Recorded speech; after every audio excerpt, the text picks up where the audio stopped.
Hey everybody, welcome to the 40th episode of the Let's Talk Weekly podcast. In January of 2016, I spoke with the executive producers of the 2014 documentary Cosplayer Nation. They are Joshua Adams, who is the CEO and founder, and U.K. Lee, who is the co-founder and president. Storytelling is one of the many reasons why I started podcasting when I did. I wanted to have a place for people to come and share the journey that they took to get to where they are, or the journey that they're still taking to get to where they want to be with everybody. And when I discovered Cosplayer Nation, I was really intrigued to understand and learn the journey behind a documentary that opens the world of cosplay to everybody, no matter whether people are a novice cosplayer, an experienced cosplayer, or just somebody that really wants to understand what this hobby is that so many of us enjoy.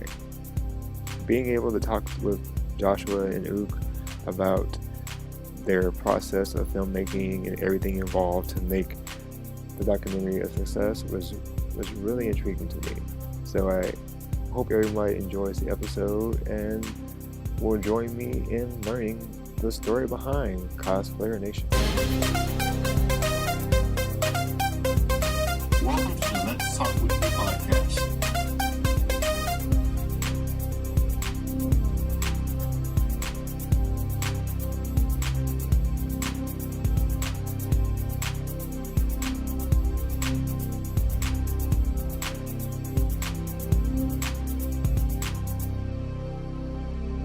Can I get both of you to introduce yourselves, please? Well, hello everyone. My name is Joshua Adams. I'm CEO and founder of Cosplayer Nation. My name is U.K. Lee. I'm co-founder and president, and I'm also one of the executive producers behind Cosplayer Nation. Mm-hmm. Thank you. So how did the two of you meet each other? A coincidence at a convention, actually.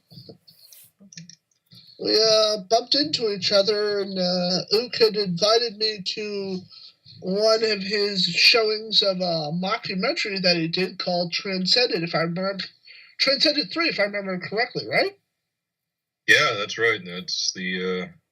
It was a mockumentary that I had done, which is similar to the documentary that we did, except mockumentary. If you know that the mockumentary is basically a fake documentary, so I had done a fake documentary, aka mockumentary, with cosplay related themes. We had cosplayers. I think we had probably 35 cosplayers or people who were acting in it at different times. It was a pretty ambitious project, but and this was almost 5 or 6 years ago, so I'm trying to remember bits and pieces of it. But yeah, I know it was about a 30-minute film or short movie. We just finished it. We shot it at. Well, you shot it at the Peru. Right. Yeah. That's right. Center in Boston, and you filmed it mostly around that in general area of the Prudential and the Heinz Convention Center, if I remember correctly. Right, and it was really ambitious, and we had over 30 people, and we had people that were in cosplay, and we did fights, and we did it out also in the public too. Yeah. We also filmed it on days where there wasn't a convention going on to kind of keep with the storyline, so it was. So you could kind of title it as Jackass meets what was that? The Office. The Office. It was The Office. The Office meets No More Heroes, because No More Heroes was the guy that we were. Travis. I don't know if you're. No More Heroes is a Wii Nintendo video game that was about this guy named Travis Touchdown, and he's out to kill 10 assassins, and it's like this. It's like if Quentin Tarantino made a Nintendo video game. That's what it's about. It's really bloody. It's very Japanese, very a lot of sci-fi, Star Wars, anime kind of themes that are in there. So yeah, it was also very cel-shaded, if I remember correctly. Right. Yeah, it was. So anyways, a lot of crazy ideas. We decided to make it into this movie, and then Josh saw it and at an after party, and after that said, "Oh, I would like to." I don't remember the exact words, but maybe Josh can help fill me in. It was an after party after all. After the showing, and it was at the after party at, was it Yusa's house? Yeah, Yusa, a Japanese guy. He's a musician and very good guy. He let us have parties at his house before. Yeah. So after that, I had said, Ook, I'd like to interview for my radio show on cyberstationusa.com. So we were talking back and forth, and I decided, okay, how about in October? And that was October of 2010, if I remember correctly. And he came on my show, we interviewed, and I said, well, why don't we get some lunch? Because I usually do that to my guests.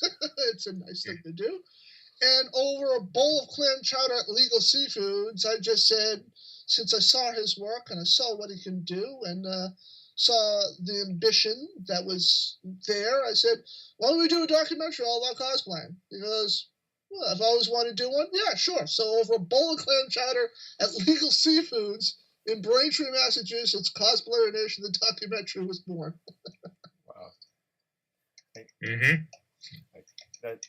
That's a good story, because I always like hearing like origin stories of like whether it's people or organizations. Like, so where does the name Cosplayer Nation come from? Well, it was just a spark of interest. It was just, how can I put it this way? So it was like a light bulb, the cartoon light bulb just clicked on. That was it. I mean, I thought of like cosplaying, and then it's not just people thought it was just in small groups and this sort of stuff. No, it's actually a culture that was growing and still growing at the time. And as that sort of stuff kicked in, I thought Nation. Cosplay. Well, cosplay is a generic term, but if you put the R, meaning that itself is that you're not just focusing on the broad group, you're focusing on the person that you're interviewing at the time. So, Cosplayer Nation, boom, together. That sort of stuff. And that's how it just, the light bulb went on, Cosplayer Nation, boom. Okay. And that's how it really started. And we started filming December 10th, 2010 at an ice skating event in Boston. Wow, nice. Yeah. Wow. That's because I was wondering if it was like was the idea for the documentary first? Did the group come second? Like, I wasn't sure what was the order, but okay, that's. Well, in November, I started, since I knew that Cosplayer Nation was going to get big, start getting a following. I started taking YouTube, Tumblr, PhotoBucket, Twitter, blog spaces, everything that I could find for Cosplayer Nation. So I could, focus on putting that together so that when we started filming, we would actually have the key pieces so that we wouldn't have to oh God, we need a Facebook account, we need a Tumblr account, we need this, we need that. So I just started signing up for almost everything I could think of at the time to get Cosplayer Nation set up so that we wouldn't have to worry about the web stuff and we can concentrate on filming, per se. Okay. And I know Ook did one hell of a job filming and editing, and trust me, the guy was working nonstop. When Cosplayer Nation first started, that guy went to every convention he could think of in the summertime. I mean, I couldn't believe it. He was going to conventions in what conventions, like Katsucon? Yeah, to name a couple.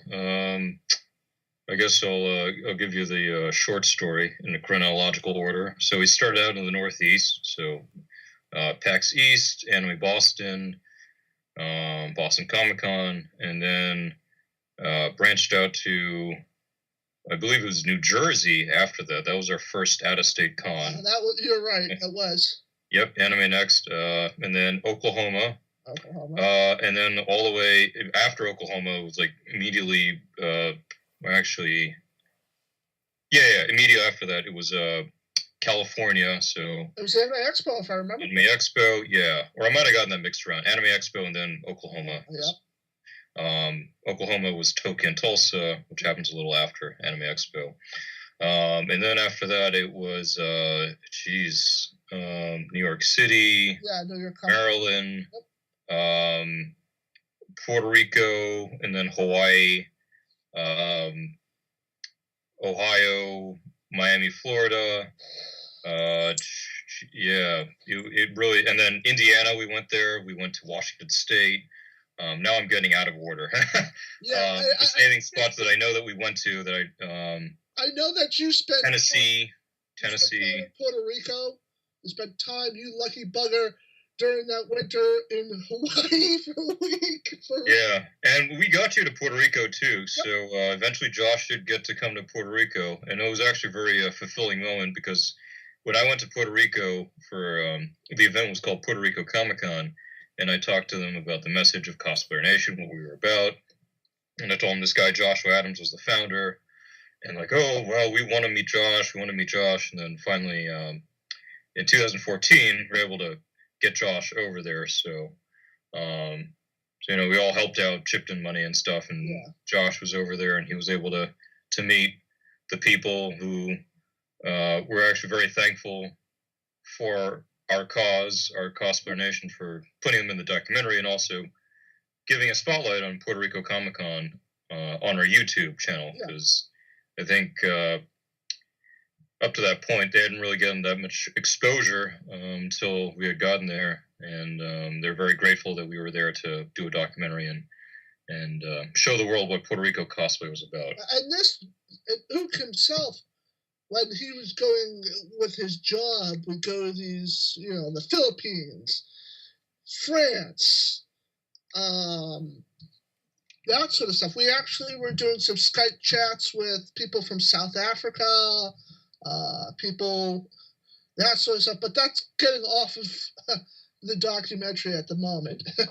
I'm not giving out any more information about that, but we had some ups and downs with filming the documentary, per se, and it was still, it's the way it came out is perfect.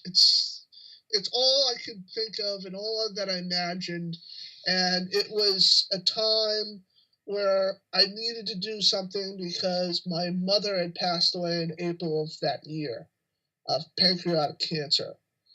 And I dedicated something because my mother was very outgoing, and she believed in helping and supporting great causes, so I thought of doing something on her behalf. Do you think that she would like really enjoy the documentary? Sorry, was that a question for me? Oh yeah, I was saying about Josh. Do you think that your mother would enjoy the documentary, like, if she was able to have seen it? She would. My father enjoys it.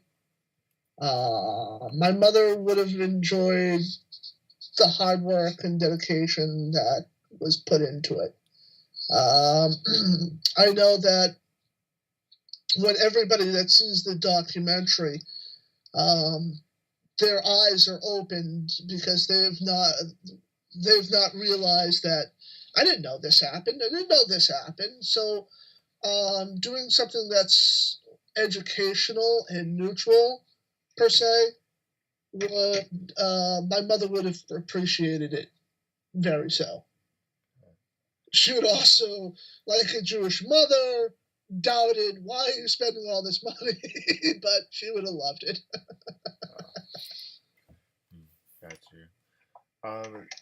Before I get to really more serious real in-depth questions about the documentary itself, I would be remiss about asking, like, for both of you, if you want to go first, let's tell us a little bit about both of you all's backgrounds.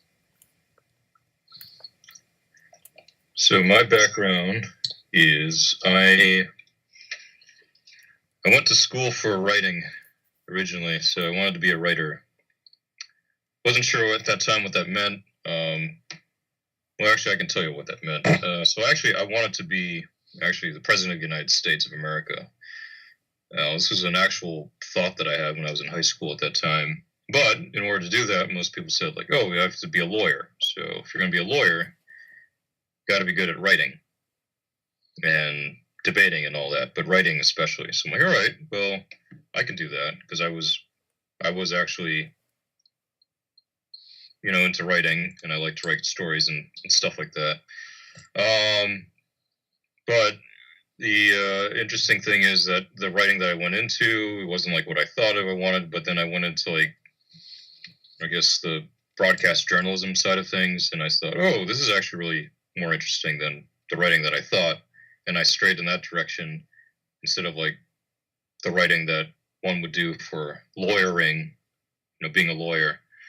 And then after that, I went into all kinds of video and film stuff, and one thing led to another, and then I was in the movie industry, one could say. So worked on a couple of indie movies, one of them like the 48-hour film project, which is one where you make a movie in like 48 hours, and then you send it to a festival that actually screens all the same movies done in 48 hours. I did that Transcended movie that we had talked about later on, because I thought, oh, this will be a good idea to do a movie about what happens if you get a bunch of cosplayers and you put them in a real life unsuspecting scenario, and let's see what happens. So I knew a bit about, like, production, and I wasn't like an expert, but I knew enough to at least not make myself go bankrupt, and how to get cameras, how to get access to things, how to get free food at one point. This is all tactics in the movie industry. Oh yeah. And then after that, it just happened so fast that I eventually met up with Josh, and since then, I think since been the last 5 or 6 years, 5 years, and it's just been a breeze, and my attention has been pretty much focused on that, being with him on this, not only the documentary, but also other aspects that I didn't expect, like the community of Cosplayer Nation itself. So usually, when you make a movie, you make like a Facebook page, or you need to promote it, you need to have a website to center it around so people can go there, your fans, your friends, your family. With Cosplayer Nation, we have like a few communities. So we've got the Facebook page. We also have a Facebook group, which is independent of the page, meaning if you look up Cosplayer Nation on Facebook, you will see a page and you will see a group. There's also a profile for Cosplayer Nation, but Facebook gave us we could only use Cosplay Nation because, I don't know, it's a Facebook rule. We couldn't use Cosplayer Nation. So there's a Cosplay Nation profile on there as well too. So technically we have three communities of Cosplayer Nation on Facebook. We have a LinkedIn, we have a Google Plus. Josh has set up all the other things: the Twitter, the YouTube, the Tumblr, and people have been talking to us on each of those sites. We get a couple of messages on LinkedIn, Google Plus. People look at the YouTube videos that way, and the Facebook. I can't even think of where to start there. People message us. They post about themselves. Hey, I saw your documentary. How do I do this? Do you have any advice on doing a StarCraft 2 piece because I saw it in your documentary? Things like that. It's just phenomenal. So the community side of things, and I'm sure Josh will talk to you about the website plans, unless he wants to get into that. But there are other things over Cosplayer Nation besides the documentary that are up and coming, things that are besides the movie production aspect kind of things that I was not thinking of before. But I'm glad that we're evolving into that stage because, it is a Cosplayer Nation if you think about it. We are not just a movie, but it's a nation of people who just want to get into cosplay and better themselves. And maybe they're being bullied, or maybe they're trying to explain it to the parents. And how can Cosplayer Nation help them out? Maybe we've got something in our documentary to help them, or maybe we've got some really great people in our community who we've talked to, or they've learned from us that they could help spread the word. And Josh, what about you? Like, what is your background, Josh? Well, how can I put it this way? I wanted to be an architect when I was a kid. Went to school. I was never really skilled at math, which back in the 80s, you think about it, there weren't many computers, that sort of stuff. I grew up in and around the art community because my father's an artist. I actually have some training in graphic arts, graphic art design because of my high school. Went to college, dropped out of college, went to a tech school to get my certificate in A plus, fixing computers, stuff like that. My father, like I said, he's an artist, so I was in the art community throughout my entire life, per se. My uncle did a lot of stuff in acting and things like that. Though, if you think about it, yes, I am a stereotypical Jew, per se. I am in the industry that has more Jews per capita. So I always wanted to do something that, would at least show something about myself. I was a SPED kid when I was throughout my educational career. And, back then, you got to realize if you've ever watched Freaks and Geeks, they should have Freaks, Geeks, and Sped, but that's another story. But I went to an audition to start my own radio program, and they said, well, we'll call you back. And instead of them calling me, I called them. They said, well, you got a job doing your own on your own radio station, your own radio. Pardon my French, my tongue's tying. Doing your own radio program. So I started my own radio program. I was goofing off, relaxing, having a great time. And by doing that, I learned how to interview people.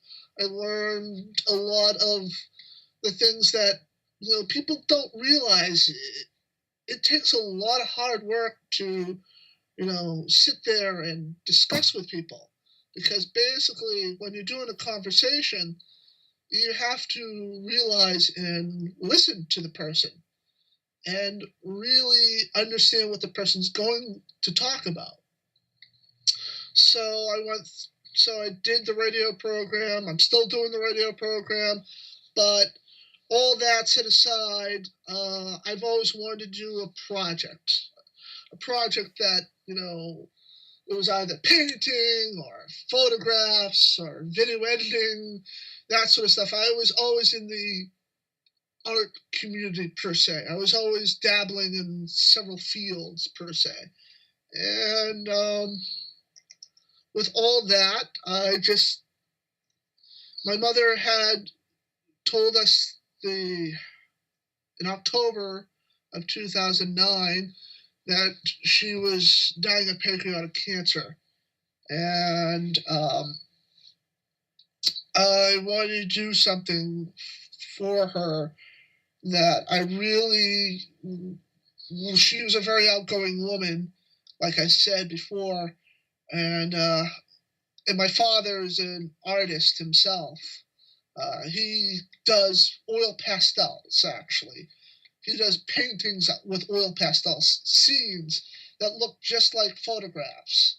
So I wanted to do something that, since my mother was also, very outgoing and very educational side, and my father's a very artsy person, and he's also somewhat educational based.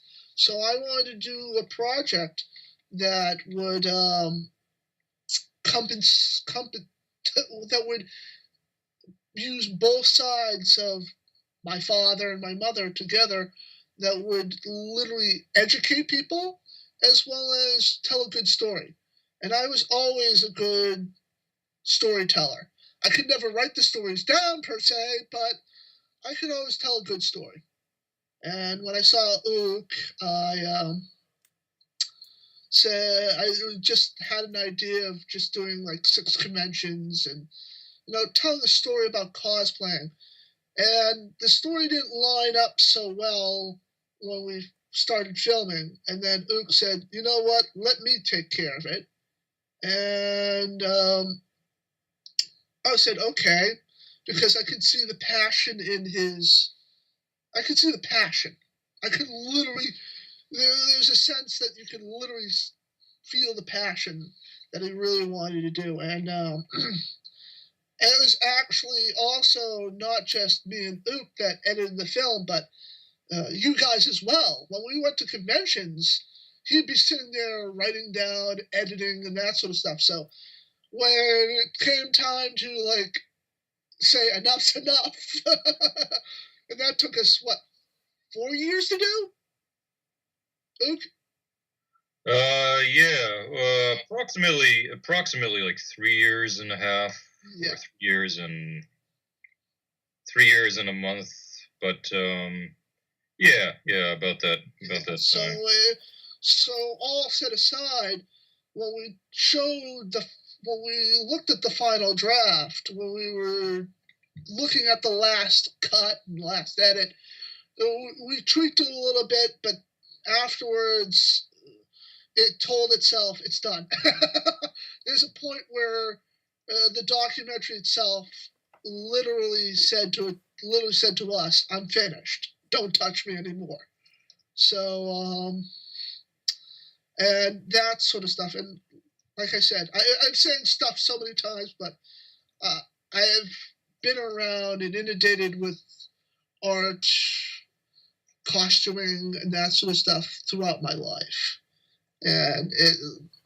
And when I used to go to conventions, I'd see people in costume and think, if that's a fascinating subject, why isn't there a documentary about this? So, all set aside, that's me in a nutshell. Yeah, and just listening to both of you on talk about your backgrounds and history, like I can see how you two work well together, like, on the project, and then as the overall in Cosplayer Nation in general. Because when you were mentioning like the filming and editing process, like as I was watching it, I was just wondering. I was like, was there editing on the go, like you just said, and I was just like, I can tell, like, there's various shots, people from all walks of life, different backgrounds, different careers, like how like the documentary shows that everybody, no matter where they are, who they are, that they all can come and enjoy this. And there's a lot of things like I got out of watching it, but like overall, like, I think you all did an excellent job telling a story. Yeah. And that's all thanks to Ook, actually. He took an idea that I had, and when we were doing it, we had no storyboard, no story plot, no story outline. So to do a documentary without just doing it free form per se, it takes a lot of time, a lot of effort, and a lot of money, and a lot of patience. Yeah. I think that was the most. It was very blessed that we got so much footage. We even have stuff that we wish we could have put in the documentary, but we didn't have time to do it. But we'll save that footage for like a different purpose. And but it was yeah, like Josh said, getting the story out there. I think the original story that we were going to do was, hey, we're Cosplayer Nation. These are the conventions that happen around America, kind of like a travel channel for cosplay per se. So, hey, here we are in the Northeast showing cosplays here, and then here's Miami, here's the cosplay scenes down there. Yeah. Oh, hey, here we are in Puerto Rico, here we are in Hawaii and California, and these are the different cosplay activities that go on in each state. Yeah, with also historical point of view added into it, so that right, people would see, oh, this is happening in Boston.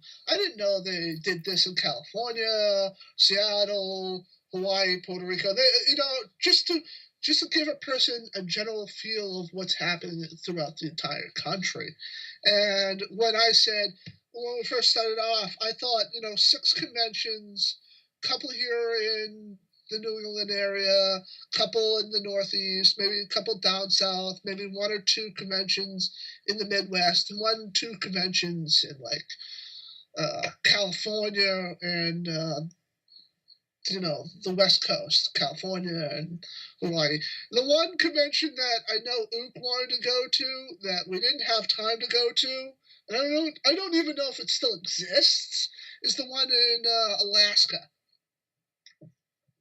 Oh, Alaska. Yeah. Yes, you wanted to go to a convention in Alaska. And I haven't been there yet.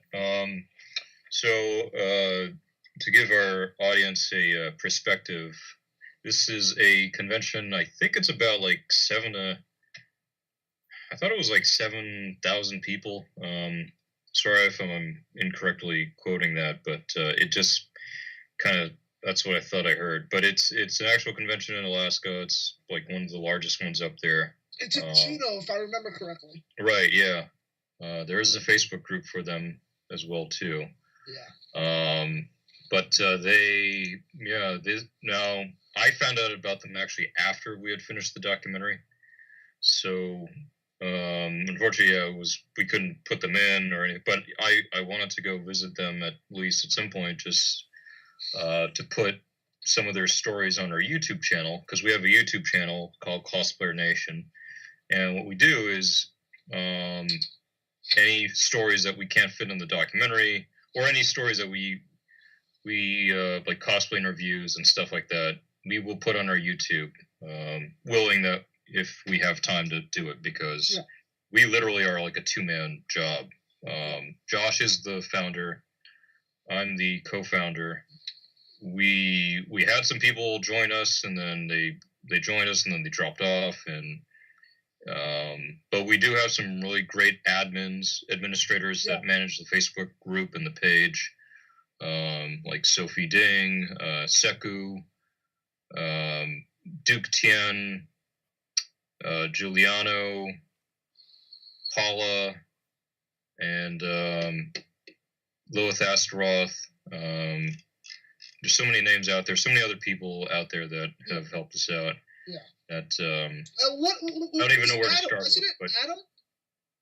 Isn't one of them Adam? Adam? Yeah. Or I know it started with an A. I'm sorry. I will. Let me take a look right now. I can tell you the answer. Are you talking about the Facebook page? Yeah, I'm talking about the Facebook group page. Okay, let me. Yeah, he lives off of the West Coast. I do apologize. Oh, Aaron, right, yeah. Aaron. Yeah. Aaron Moran. So let me go through this officially. So Joshua Adams and myself are the 2 co-founders of Cosplayer Nation. The other administrators who manage the Facebook page, Sekutor W. Ruff, aka the most amazing man in the world, because that's his other pseudonym, Duke Tien, Paula J. Stone, and Aaron Moran. Which, let's just say they are dedicated. They are hardworking. if me and Ook can't do anything, those other people help us out tremendously. I mean, the group itself, the group page itself, is neutral, and we try to keep it as neutral as possible. And we've had some times where things have gotten out of hand, and our admins on the group have literally told people, "Listen, guys, we want to be neutral as possible, but you can't throw purses here per se." We love being open-minded. We love the group, and you can't have a purse fight in this group. It just won't work. And I mean, they have done a tremendous effort. Where if me and Ook cannot actually do something at the time, they will step in and they will help and fix the situation and that sort of stuff. And our YouTube page was actually the first page out there that we had, and that has actually gotten Ook into a lot of different conventions that, back then they weren't looking at YouTube in 2010. And, people selling cat videos and that sort of stuff. And they weren't looking at YouTube. And now, if you think about it, it's been, 5 years later? You go to New York Comic Con, they literally have something for, if you're doing a web broadcast. Where is it? How many people are on your YouTube page and that sort of stuff? Right, and I think that the reason that we get in is because we have something to prove. We have a reputation. We also have footage that we have shot at various documentaries like PAX East or San Diego Comic-Con, New York Comic-Con, and so forth, to legitimize that we aren't joking about this. We do actually have a documentary where we did put some of your convention, some of your attendees, your cosplayers in it. Yeah. Because we wanted to put it in our documentary. We felt that would fit with the story, and we did. So that being said, real quickly, anybody that wasn't in the documentary, we apologize. It's not that you weren't fit to be in it. We still have your footage. Right, we didn't have the time, and it was just for the sake of time. The documentary was already at 2 hours in the original draft. We had to cut it down to like 86 or 80 minutes, basically. Yeah. So it's to keep people's attention span and stuff like that. The conventions have seen what we've done. Like one example, the PAX East convention. That's the largest video gaming convention in the Northeast or in the East Coast total. Like maybe 60 to 90,000 people. Gets sold out pretty much every year, and we've been very blessed to get in each time. And I have showed them like a private link to our documentary, like part of it. Like, hey, this is the PAX East footage that we put in our cosplay documentary that has been screened from all across America and has been in a couple of film festivals, and it's won an award or a few awards as of now. 3 actually, per se. 3. Right, 3 awards as of now. Yeah. So we've been doing that to conventions that we want to approach, at least the ones that we want to get back into, like PAX East and San Diego and New York Comic Con. And Dragon Con and that sort of stuff. Right, Dragon Con. Yep, Dragon Con's also been another key role in our documentary, and we're very thankful for Dan and the people at Dragon Con that helped get us there. Funny story about Dragon Con, real quick. So we tried to get into Dragon Con. We didn't make it. It was because at that time, we were still fresh. So Cosplayer Nation was not the hype as it is now. Then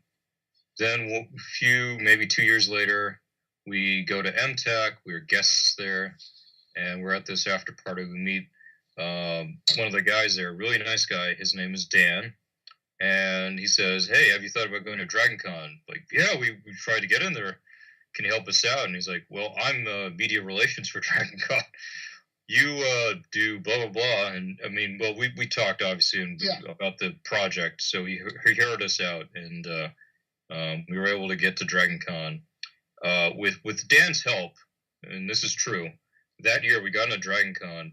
we actually got an interview with Yaya Han, and that was the year that Heroes of Cosplay had just come out.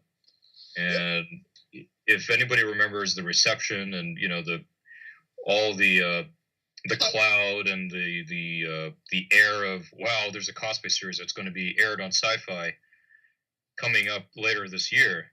So Yaya Han, we got to talk to her about it at DragonCon that year, and that was the same year that we met Dan. So if it wasn't for him, wasn't for MTAC, the convention that invited us out there as guests at their convention, MTAC in Tennessee, we probably wouldn't have gone that interview. So it's really funny now that I think about that, because as you see in the documentary, that interview with Yaya Han played a key part in the at least in the ending of it.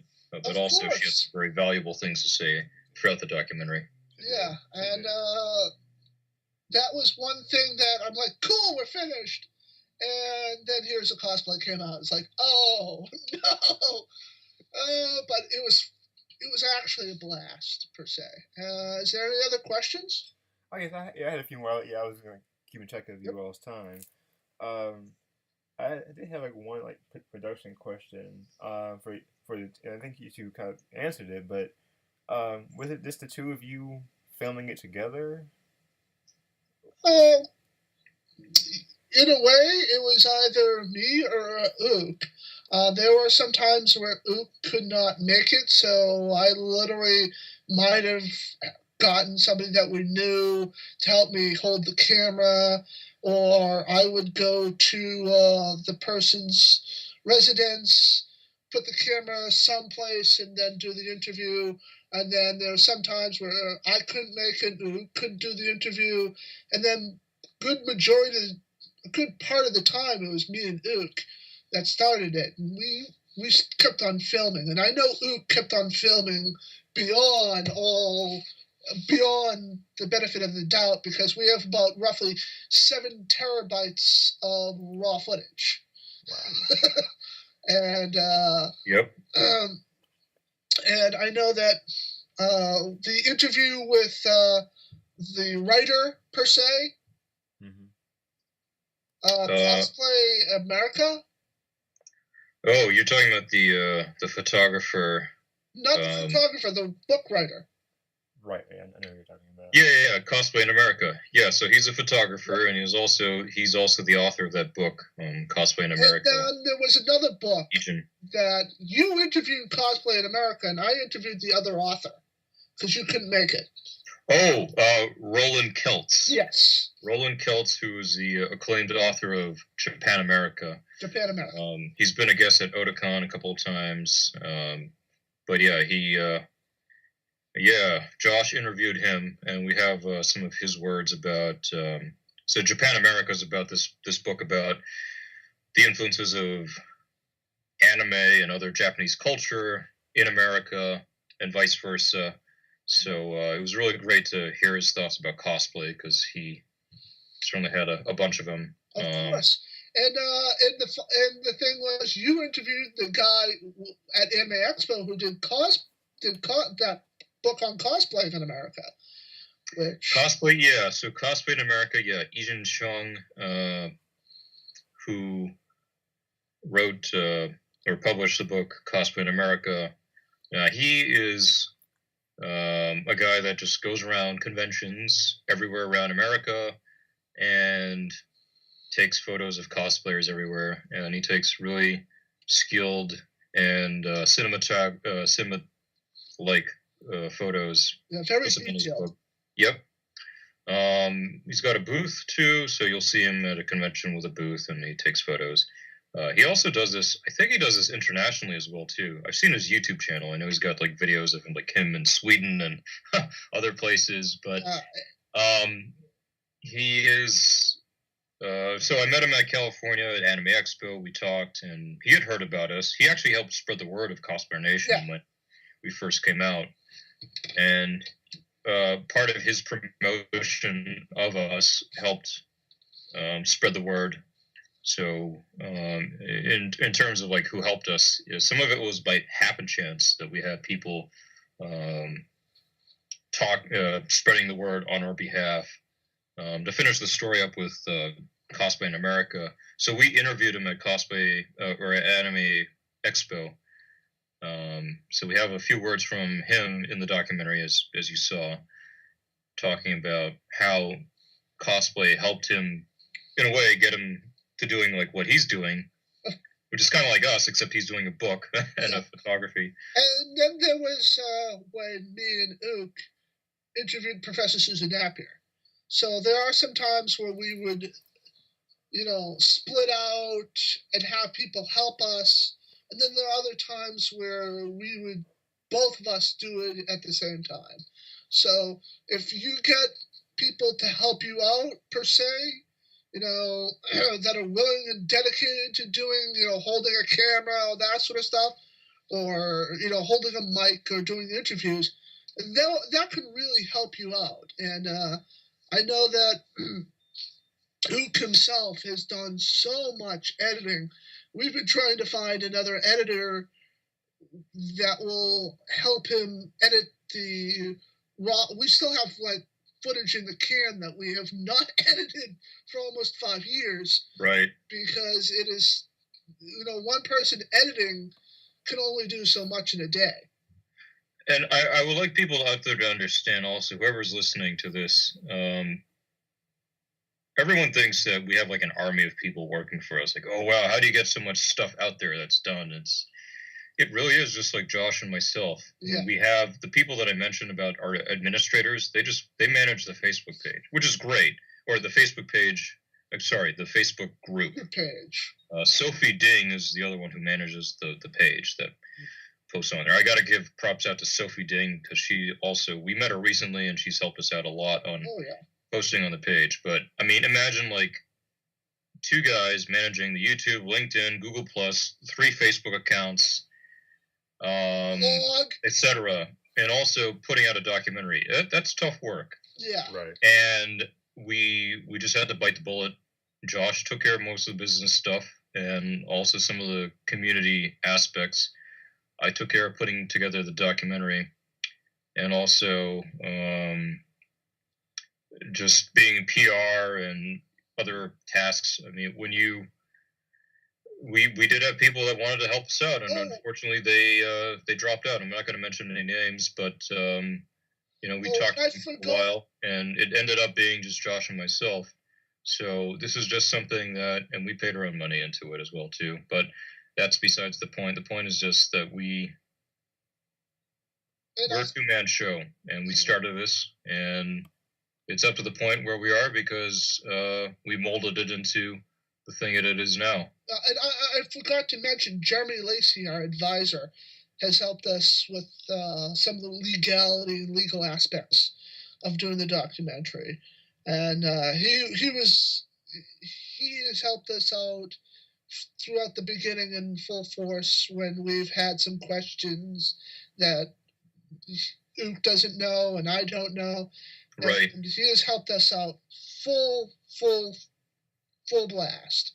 So a big shout out to our advisor, Jeremy Lacey, and some other people like Pat, who's helped us getting some things that we needed and other things like that. But right. And also, let me extend, yes, thank you to Jeremy and Pat as well, too.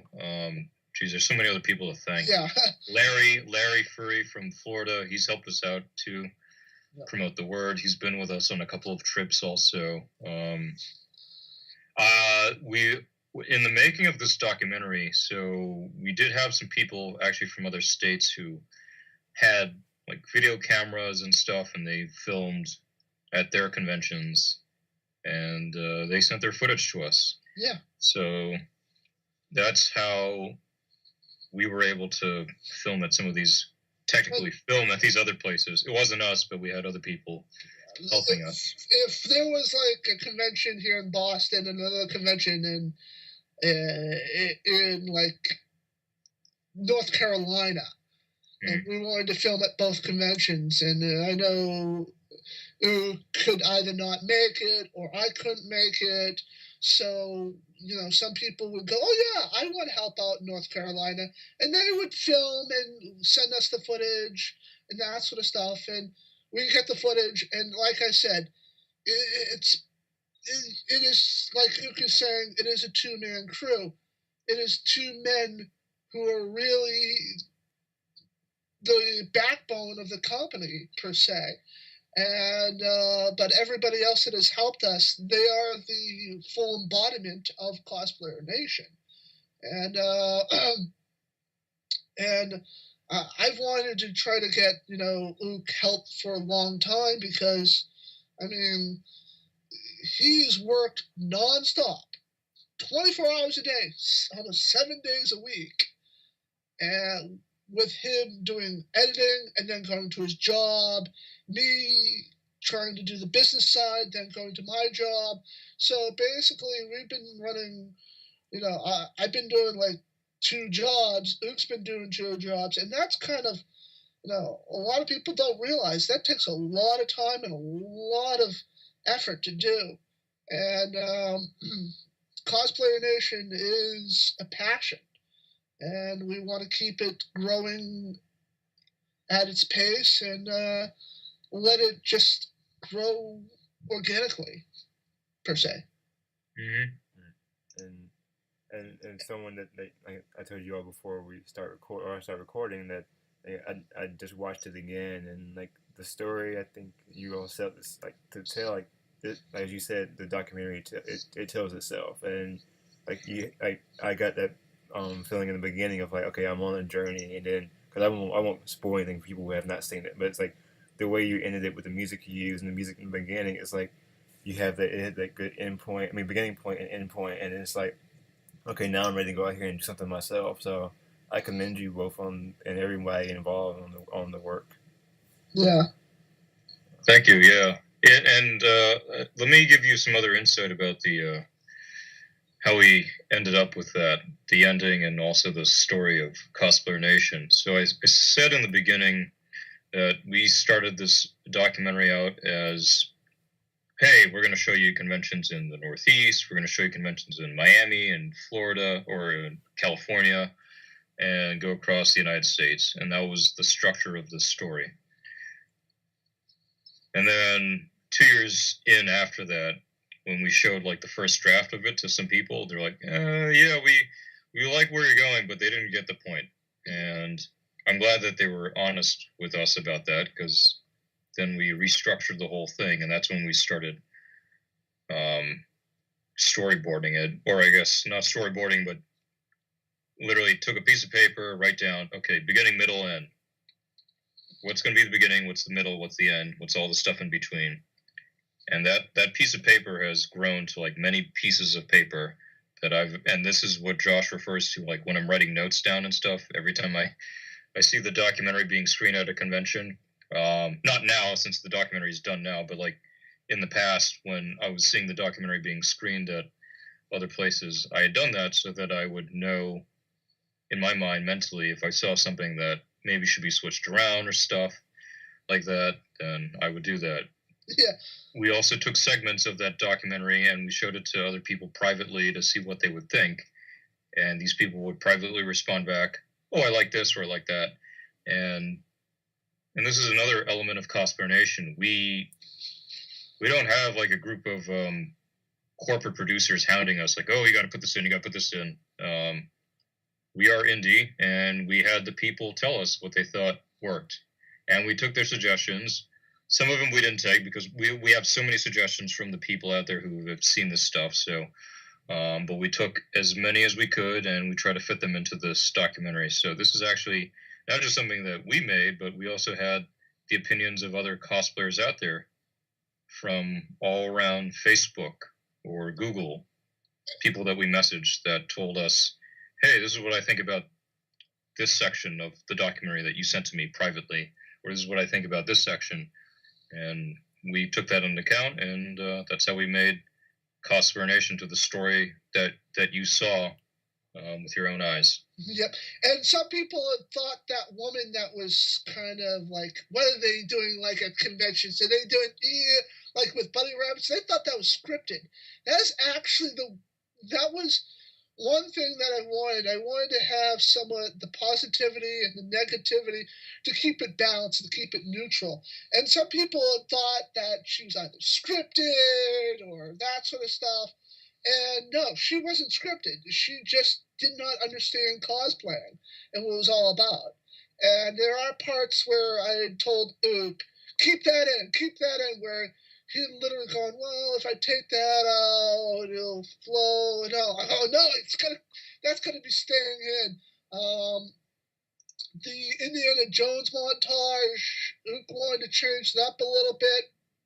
I think you wanted to put like a reggae version of the Indiana Jones theme. No, so it was actually it was a Peruvian flute soundtrack though I wanted to put in. Yeah. Instead of the Indiana Jones theme. Yeah, and I just thought because it wasn't copyrighted, so yeah. I could use that one. But I mean, the Indiana Jones theme. Are we allowed to talk about that, Josh? I mean, is that? We're actually, like I said, we looked. Now, mind you, as an organization, I had to look through the NDA, which is the Digital Millennium Copyright Act. And if you've ever watched or read that documentation, it is a book.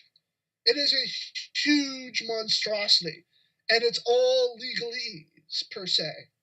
And since we were doing an educational film, there's a paragraph per se. And in that paragraph, there is a sentence saying that if you're doing an educational film, you can use music that, per se. You can use some music that you can find if you found on YouTube that was copyrighted, if you're doing something educational. We were going to talk to Lucasfilms at the time because we had Ashley Eckstein, who is the voice actress of Ahsoka Tano from the Clone Wars, and since Lucas was owned Indiana Jones as well, we wanted to talk to a person from Lucasfilms, and that's when we first started off. And then Lucas was bought up by Disney, so it's going to be, we don't know who to contact, per se, from Disney. And that was when we were really first starting off in 2010. But I had literally read the DMCA, which is mind-numbingly painful to read. And Jeremy had helped me out with the legal terms and legalese. And he had also helped me find this paragraph and the sentence in the DMCA that would help us out. And if the thing is, when you're doing a documentary like this, a lot of people don't realize it takes a lot of research. And I mean a lot of research. Looking into like I said, the Digital Millennium Copyright Act, seeing if there's any other historical things about cosplaying that a person didn't know. I actually found somebody had written a thesis about cosplaying, and this gentleman had written about saying, no, it didn't start I thought it started like in the 50s and 60s. I didn't know how far back it actually started in America. And I'd found this person's theses. I wish that if I could find the theses, I would definitely give this gentleman credit because he had literally did his homework and found out it started all the way back in 1938. So, and that sort of stuff. So it's just doing a lot of research and reading a lot of paperwork and documentation to find ways to help support yourself because it costs a lot of money to do something like this. It would have cost us a lot more money to do it, but when you find ways to help you out throughout legal terms and the government and that sort of stuff, That way you can really have an understanding and trying to figure out what can be used, what can't be used, what can we put in, what can't we put in, how long does it have to be, that sort of stuff. So Jeremy helped me out finding a lot of the stuff that we could use that we didn't even know we could use. The footage of the scenes from it has to be under was it 2 minutes long? Ook? I am drawing a blank. I actually don't know what you're talking about. Sorry. I meant the Furry Load Las Vegas, the Channel 5, Channel 7 news footage. Oh, yeah, right. It can't be over, right, because if you use over a certain, was it too, yeah, I think you probably, Josh, you know better than I do. But yeah, if you use over a certain amount of minutes of a certain copyrighted series, then yeah, it's considered, their copyright. Yep. So it's a lot of painstaking research, and a lot of things that you have to look into, and not to mention, when we first started off, I made everybody, and we still do this to this day, where everybody has to sign a non-disclosure agreement, NDA. So we protect ourselves, we protect Cosplayer Nation, and that sort of stuff. And that was the first thing I had said we need. And we keep that to this day, because that way we protect ourselves as the film people, and as well as our integrity. Because you never know, from time to time you can get a person who said, I didn't say yes, I said no.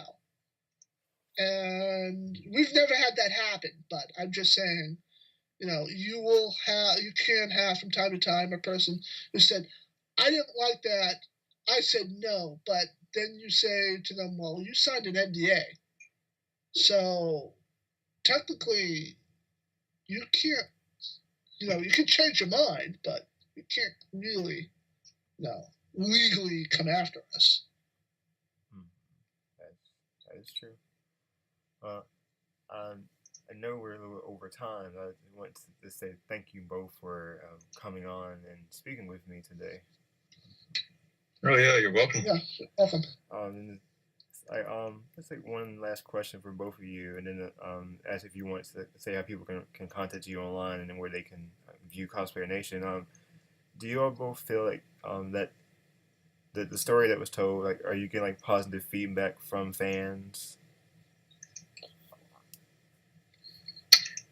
Josh, I'll let you answer that first. We've gotten positive feedback from fans. Some people have, criticized it. Other people have said it's really done really well. I mean, we're a documentary. We are Cosplayer Nation. So we got to really show the positive, the neutrality, and the negativity. And I mean, most of the people that have seen the documentary, we've gotten great reviews. As for the negative reviews, we always love to have their thoughts, their comments. What would they want us to improve, and that sort of stuff. And then there have been some trolls, per se. And like the internet, you're going to have trolls. And it takes some time to weed. What was her name that said you have to weed out the venom? Ook? Morgan. I know what you're talking about. I remember the quote, and I'm at a brain fart right now because Morgan Marie, wasn't it? Yes, yeah. Megan Marie. Thank you, Megan Marie. Yeah, that was her. I remember that quote. So, I mean, you have to always improve, always look at both sides. We get a lot of positive reviews because a lot of people love what we've done. And I mean, we have gotten some negative reviews. We always take people's suggestions, and even though if we don't have time to do what they've suggested, but we always love to have people look at what it's been done and look at everything. And I mean, you'll have some of those people that say, I don't like it, it's disgusting. And you're going to have to look at those people and say, thank you very much. Can you please explain to us why you didn't like it? We always encourage people's opinions of the documentary.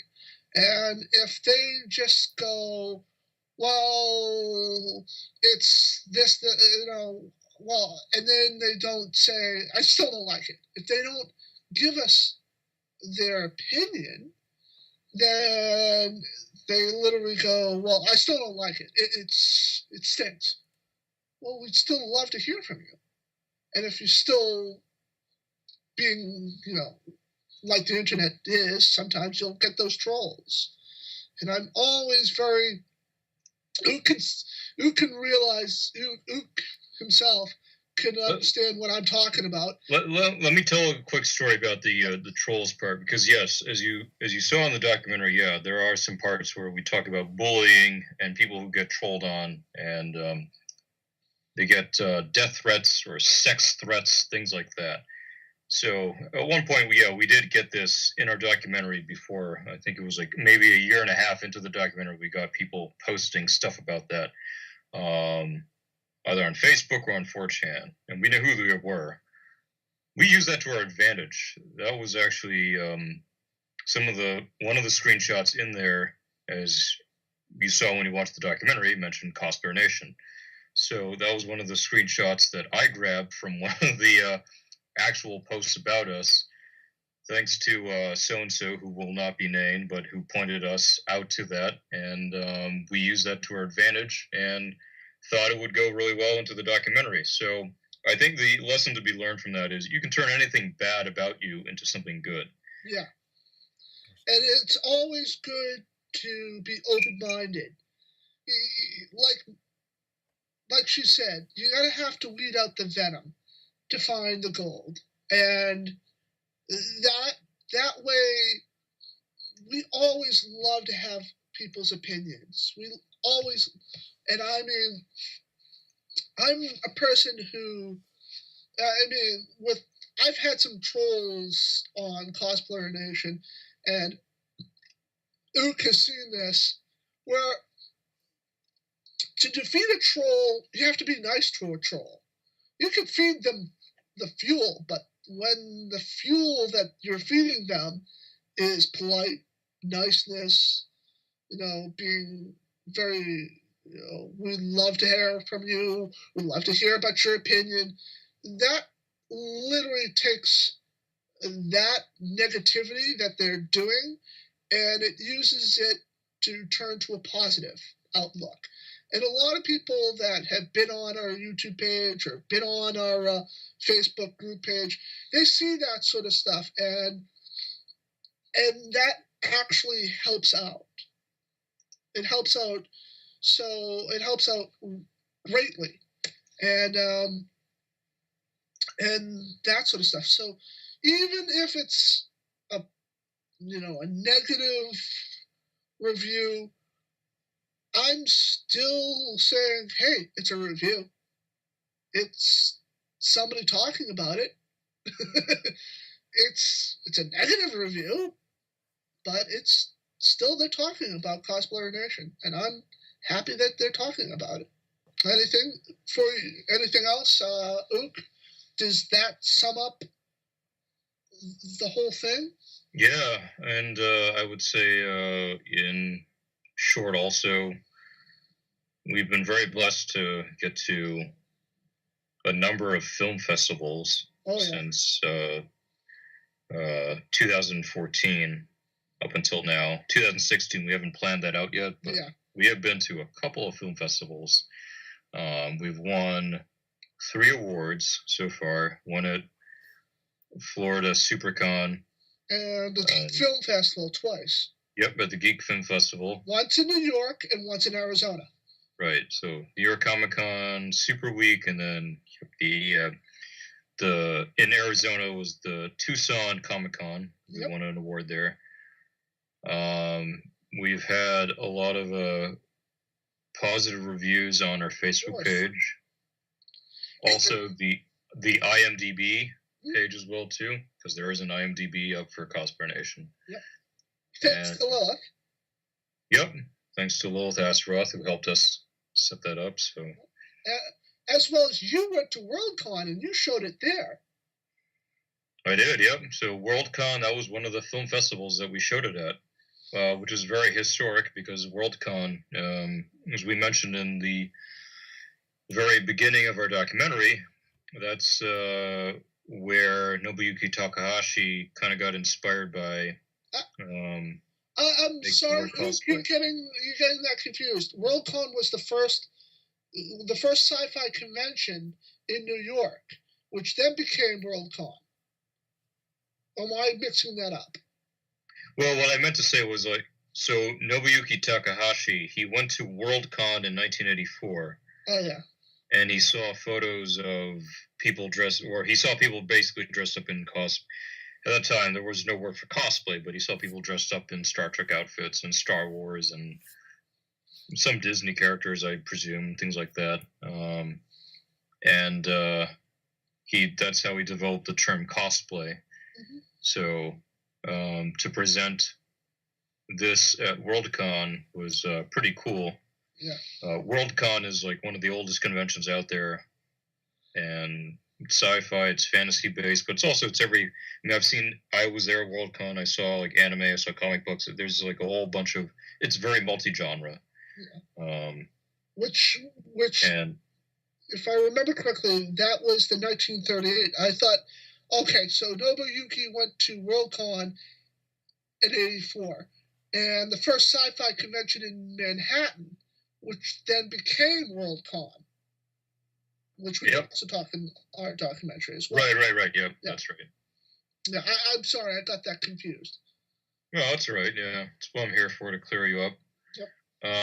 So I think it was a great honor for Worldcon to have us be there, and we showed the documentary there at their film festival. Thanks to Nat, if you're listening out there, Nat, who helped us get the documentary into Worldcon's film festival. Worldcon / Sasquan Film Festival, because that was the name of the film festival I was technically applying to. Yeah. And that's about it. Yeah, that's my answer on Worldcon. Very historic to be there. Yeah. So is there anything else? I know we're going over the hour. So is there anything else? No, that was about it. I mean, I had like a little list of questions, but throughout the course of the conversation, you all answered like a lot of the things I was going to ask. Going forward, do you all any future plans? Do you all have? Well, I've mentioned a little bit about the website. I will have more information about that coming up. That is Project Next. As for the documentary, per se, we are going to do a sequel. Okay. We do have some stuff that I cannot mention. And if you watch at the end of the credits, we will have a documentary. Now, that's an Easter egg I will not mention, but that is another documentary that will hopefully be in the works soon. So watch the entire documentary to find out what I'm talking about. Yeah, I won't mention it either. I kind of thought at the end, I was like, is there going to be a sequel? Okay. Yes, there is going to be a sequel. There are, as me and Ook jokingly say, I say all the time, we have enough footage for 2 documentaries and 7 television shows. and still have footage to spare. And as we were at film festivals, I've offered people per se, if you want to use some of our footage, please let us know and give us some credit. We're not like hush hush with our footage. I always, when we first started this, I always said we're not going to keep the lid on the jar. We're going to let the genie out, per se, and that has helped us out tremendously. And all set aside. Gotcha. So where can people watch the documentary? Because I was going to ask about specific things within. I was like, no, I'd rather leave it for them to see it for themselves. But where can people watch it? Well, if we're at a convention, come to our panel. We don't have the documentary up on YouTube. We are working on getting it shown at different venues, different channels, different things like that. We're trying to show it at film festivals. So, all set aside, we don't show the full documentary on our YouTube channel. Right. So, if you want to see the full version of the documentary, I cannot talk about where you might be able to see it just yet, because I'm still in the works on getting it shown in a certain thing on the net or other things like that. Yeah, you've got a couple contracts going, right? That we can't talk about. Yeah, I cannot confirm nor deny anything just yet until the ink has been set. Right, I understand.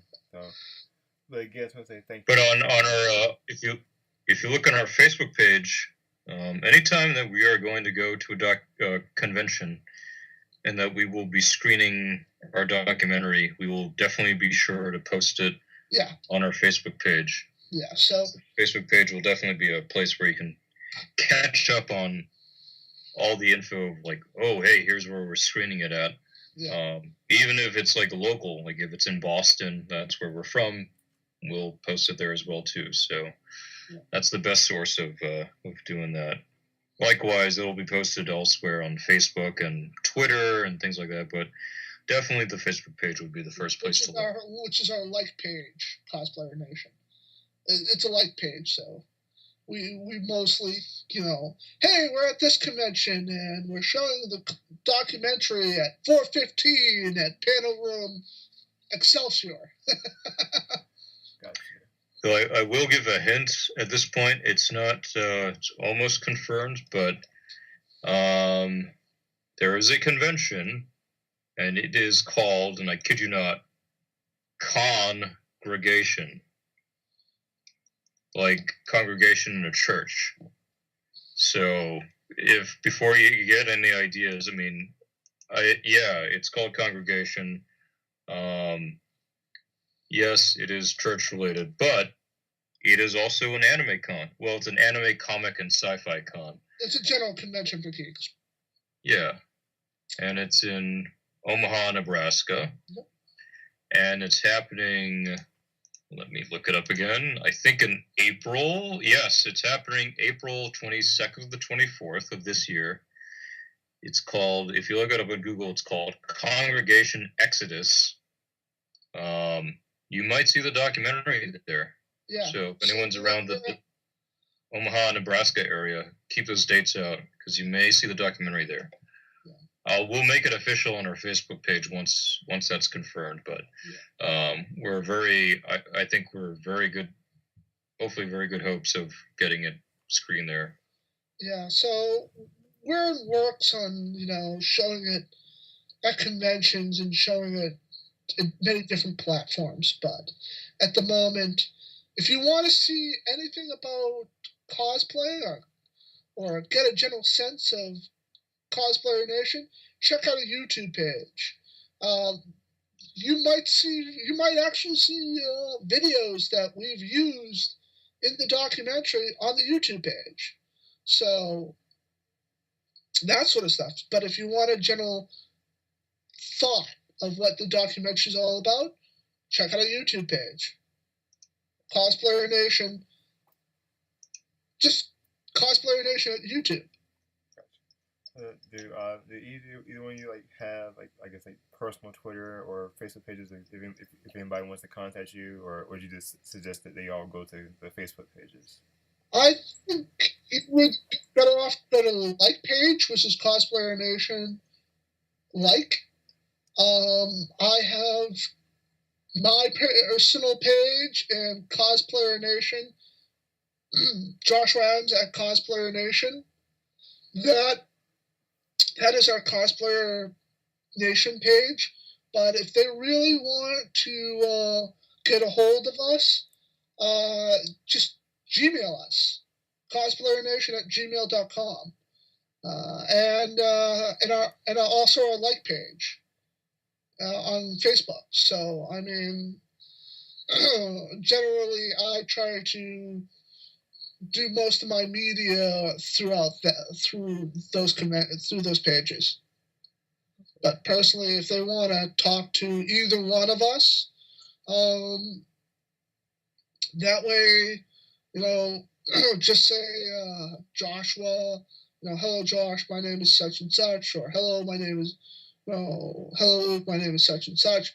I mean, we do have our own personal pages, but mostly to really get a hold of either one of us, it's through there. Am I right, Oak? Yep. So send us an email to that if you want to get in touch with us, or send us a message on the Facebook page, Cosplayer Nation. Yep. Those two are the fastest ways of us getting back to you if you need to get a response or something like that. Yeah. It's also the best way of reaching us because all the other accounts we get so many messages and crap like that. But the Gmail and the Facebook page, just send a message on either of those, and we'll hear back from you. Yeah, and we usually do it very quickly. So I mean, if we're not busy, we will get back to you that day. Okay, well, thank you both for taking time out of your busy schedule to speak with me this afternoon. I really appreciate it, and I'm glad to learn about the process and the history behind Cosplayer Nation. Oh, you're welcome. You're welcome.